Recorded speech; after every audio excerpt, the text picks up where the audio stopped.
So as you can see, we are in where are we? Cyprus. Currently in Cyprus. We're here for a few days. We wanted to film some YouTube videos for you. So a lot of you have been asking about our trip to Naples. If you didn't know, we went to Naples about 2 weeks ago, I think it was. Yeah, a couple of weeks trip to Naples, and surprisingly to some, it's actually a fantastic place to go if you're a vintage reseller, or for us, if you're a content creator as well. So we're just going to unravel and kind of expose Naples as a place for sourcing stock, and kind of the whole trip that we had, kind of the places we went, where you guys can go, guiding you and helping you if you are looking to go to Naples, because we had so many people messaging us saying they would go to Naples or they wanted to go. So it's clear that some of you guys are aware of Naples, but some of you might not even have a clue. So yeah, so first up, how many times have you been to Naples? You've been a few times, haven't you? About 10 times. 10. I mean, I know people watching are probably going to think we're going to say something positive about the trip and encourage them to go, but we're really not, are we? Yeah, true, yeah. It's one of those where you can't just go there and wing it. Yeah. You have to know where you're going. Obviously, we knew where we were going. Yeah. If we didn't have that connection with that supplier, would it be worth it? Yeah. I mean, I had higher expectations, but yeah, like Dottie said, I think it doesn't mean that there's not an opportunity there for you to go, and there's no money to be made, no stock to be bought, but we waste a lot of time in certain places, and you've got to know the right places. I wouldn't go if you haven't got, a wholesaler out there necessarily, because the market, I mean, first we'll touch on the markets, because you've kind of got 3 levels. You've got the markets, then you've got the vintage stores, and then other way around. You've got the wholesalers, then the vintage markets, then obviously the vintage shops then, which are going to be your retail stores. So you're not really going to make much profit, on the bottom end, at the higher end, sorry, so your shops and stuff. It's going to be more your wholesalers, and maybe the vintage markets potentially. So first of all, wholesalers, you have a connection out there with a wholesaler. Yeah. Yeah, kind of explain that. How did you come across that? How long have you known them for? It were by chance. So I came here 4 or 5 years ago, maybe even longer, and I was looking in these shops on the high street, the vintage shops on the Naples high streets that sell obviously at retail £30-40 full price, and I was kind of in a bit of a room that I weren't really supposed to be in. So and I saw the boxes with the supplier on. Asked a few people. They were so hard to track down. Social media, they were like non-existent, and managed to find them just via their company online randomly. Got in touch with them, and then I went to see them literally the next day, and worked with them ever since, like on and off. Whenever I've needed to use them, I've used them. Obviously took you there. We spent what, €10,000 plus 10 grand, on that order. That was literally 2 weeks ago. Stock's good, and it arrived literally the day before we flew out to Cyprus. And yeah, the stock was good. The grading in Italy is going to be different to the UK, which we'll do on another video. Well, compared to Pakistan, sorry, but typically what you'd expect in the UK. Very different to the suppliers over here compared to Italy. The grade's different. Yeah, European brands are going to be your Fila, ELS, Sergio Tacchini, Puma. Do you think of any more? They're the main ones. You're not getting like your Chaps and Nautica, because that's America. Well. You're kind of losing the Dickies workwear and all that. Yeah. So it was different, but the delivery was great. But obviously we spent a lot of money, and if it wasn't for Dottie's connections, would it have been worth it? And that's what we're going to kind of answer and expose to you guys in this video. So what else did we do? We went to the markets. In terms of markets, it was mainly just a load of fakes, really, weren't it? It's not really a vintage scene, and when you did find a vintage shop in the market, probably 1 in every 30 shops are a vintage market, just the price. It's so expensive. You can't make money on it. It's all retail now. And has that changed since you went? 4 or 5 years ago, you could go and get a Ralph Polo for like €2-3, and now you're looking, what were they, €15 in some of the markets? It's gone up. They're pricing as if they were vintage stores, I think, and obviously that means there's less money for us to make. I guess they've just cottoned on. I guess it's the equivalent of charity shops in the UK raising prices because they're just aware. Yeah, it's almost like they're becoming vintage shops then, because so in terms of markets, you can look at Mercato Resina? Resina Marchetto, that's the good strip of shops. That's where we went, and that was kind of the main reason we went, and obviously we had the wholesaler there as kind of like our fallback, if all else fails, we've got the supplier there, which we can see, but it was mainly for content as well, and we're able to, make videos like this and explain what our experience was like, whereas I know a lot of you guys might be wanting to go over there solely for getting stock, and that's what we kind of thought about it more, is it really worth going all the way to Naples to get stock if you haven't got a wholesaler out there? So yeah, the market's a lot of fakes, very overpriced, almost vintage shop prices.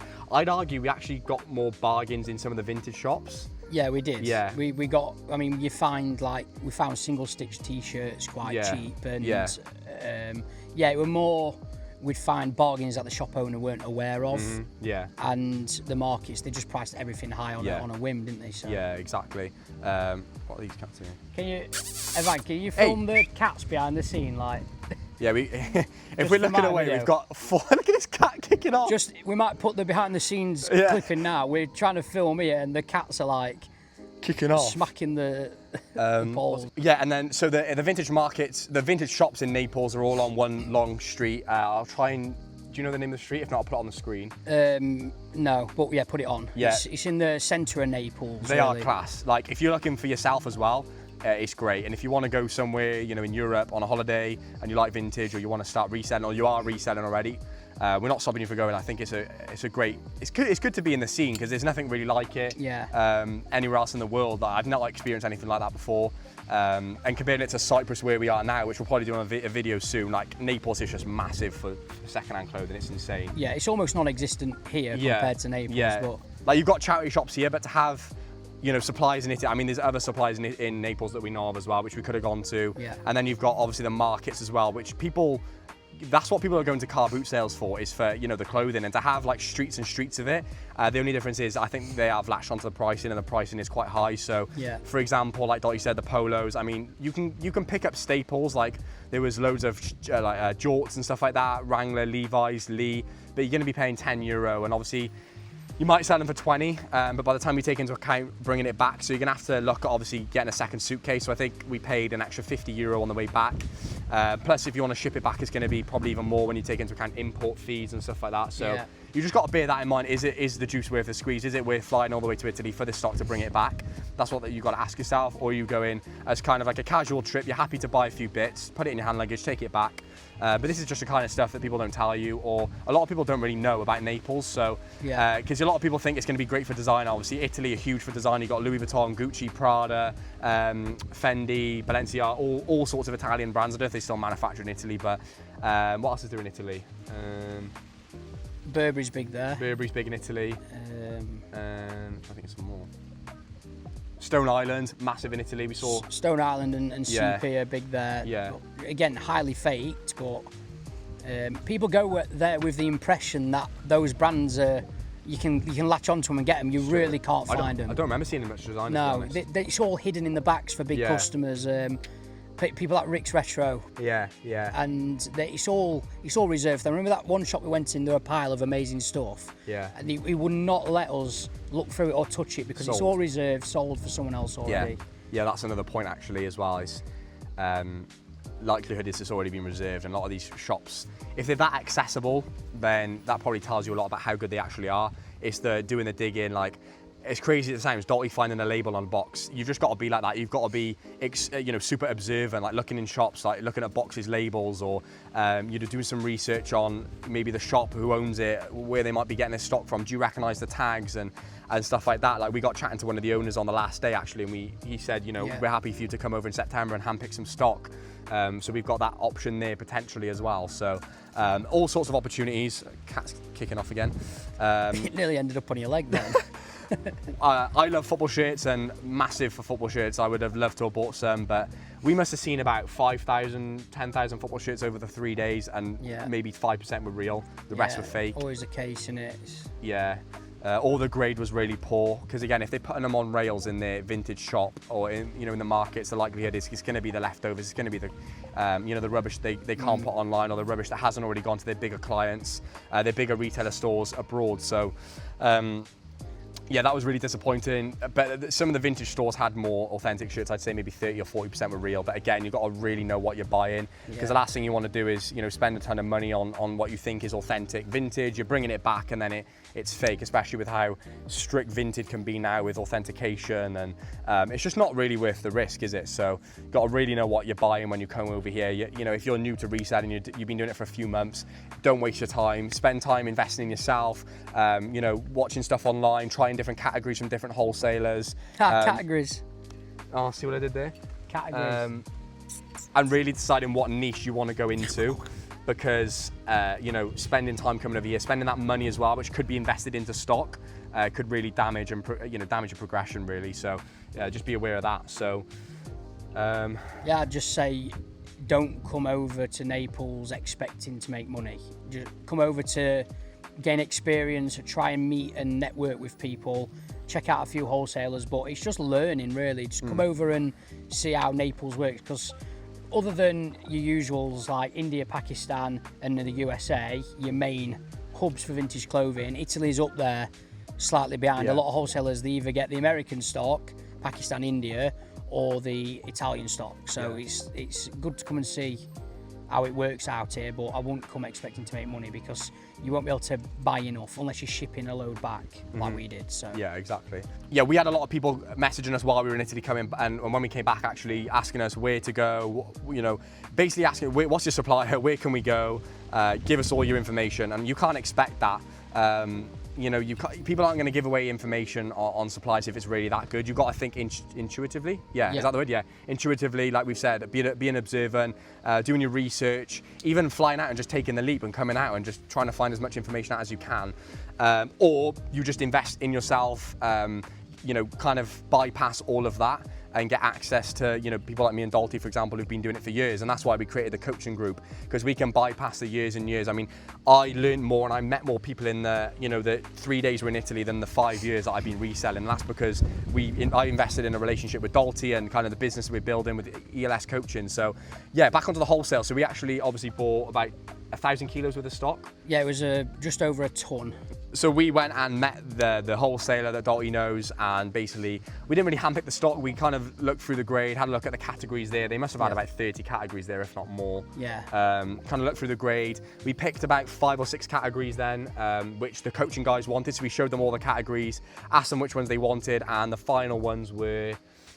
It was all grade A pretty much, man. Probably like 2-3%. Yeah. The grade in Italy is amazing. So we that's the one thing. went for Levi shorts, Levi jeans, sport shorts, branded knit, which was mainly like Ralph, Lacoste, Tommy, really good stuff, and branded polos. Yeah. That was the 5. Trackies as well. And branded track pants. 6 categories. Yeah. And then we had a look through the grade. They then said, give us a week, we'll process it all. So they then boxed it all up. We had a 40 boxed pallet arrive, which would it be my last vlog, which you might have already watched, go watch it. It arrived there, and then we basically broke it down, sold it to all the group members at a really cheap kilo price, which is going to be probably one of the cheapest kilo prices in the industry, really. Yeah, they said it worked out about £5 to £6 a piece, didn't they? And that's for Levi jeans, Levi shorts, branded knit, which is crazy, loads of Ralph, so it worked out really cheap. Good. Yeah, and this obviously is really exclusive to ELS Coaching. So we did this solely for them. They got access to this stock from Italy, and we got it then at basically the best affordable prices for them. So ELS Coaching is full of resellers that have just started or that are scaling, that have, like I said, then invested in themselves, and they then get that direct access to the stock, suppliers, our supplier lists. Obviously, there's more than just the stock that we got from Italy. You've obviously got mine and Dolly's combined, 18 years experience. Yours 10, mine's about... No, yours 13, mine's about 5 years. You know, generating over 6 figures in revenue, and there's like 70 resellers now in this group. They're all succeeding, all making a minimum of probably £1,000, and that's been generous, up to, I mean, we've got a few people making 10K a month now. So easy, yeah. Yeah, so if you want access directly to this stock and direct access to the entire group as it is, we've got some exciting stuff planned. Message me or Dalty Italy, so Dalty Reseller or Evan Sellick, Evan_Sellick. And then we'll get back to you, and you'll be able to get access to this stock. We'll even give you a brief discount maybe if you message me or Dalty about stock. Yeah, I can give a discount on the wholesale order. Yeah, so if you want access to that, then take action now and you can go and do that. So don't want to ramble on too much about that. So before we wrap up the video, here's 4 tips you can bear in mind if you're looking to go to Naples. First up, do you want to go first? What have you got? So I'd say just get on Instagram before your trip. Message as many suppliers you can find on Instagram, arrange meetings, and yeah, just DM everyone and see who you can meet before going, because you don't want to waste time whilst you're out there messaging people, not being able to go meet them. You need to get these like booked in the diary before you go, so you're ready. You don't want to waste your trip. It's expensive to go there, so you want to be prepared before going. Yeah. Next one, practical one, just make sure you've got cash, euros. You're not going to be buying any stock in the markets unless you've got cash. So get your euros. In fact, get your euros in Market Racino, because we got like literally 1-to-1 exchange rate. Yeah, it was like good, yeah, bang on. So get your euros while you're there. Set yourself a budget. Make sure you're not overspending. What you can afford to invest. Just the usual investing rule when running a reselling business. Look at reinvesting 60, keeping 20, and then saving 10. So that kind of rule when you're going over there. Don't blow your budget, but obviously have the cash there as well. So tip 3, I'd say, is location. The location is so important. You know how expensive the taxis were there. Oh my goodness. If you're not near the centre of like kind of where you need to be, you're going to be walking forever. The hills are like this, and they're all cobble pathed. I had blisters everywhere. They were bad, and it's red hot in summer. Another point on this point, in summer most places close through August, so you need to bear that in mind as well. That's like another tip. Yeah, so bring comfy shoes basically. And then number 4, what have we learned from? Import fees. I think I briefly mentioned it, but when you are going to bring back stuff to the UK, if you've got a massive wholesale order especially, beware of import fees. So you're going to be paying about 20% VAT on everything. So the cost of the goods, which is, say it's £1,000, you're going to be paying another £200 import tax, 20%. It might even be 22%. Yeah. So I think VAT's different in Italy. And then 13% then import fees or around that. However, if it is sourced and sold in the EU, which it would be, make sure you put that on the customs declaration and you will avoid paying the 13%. So yeah, just bear that in mind again. It all counts to your profit. So yeah, that wraps up the video. I hope you enjoyed. Make sure to subscribe because we've got some insane stuff planned for this year. Obviously we've got a Cyprus vlog coming out soon, and then also where we go at the end of the year, hopefully. Pakistan, Thailand, India, USA. The whole world, mate. Everywhere, mate. So yeah, subscribe. We've got some sick content, and we will you'll get access to it first if you're following this YouTube. So see you in the next video. I think it's time to get in the sea and maybe have some watermelon as well. Watermelon. Aww. Aww.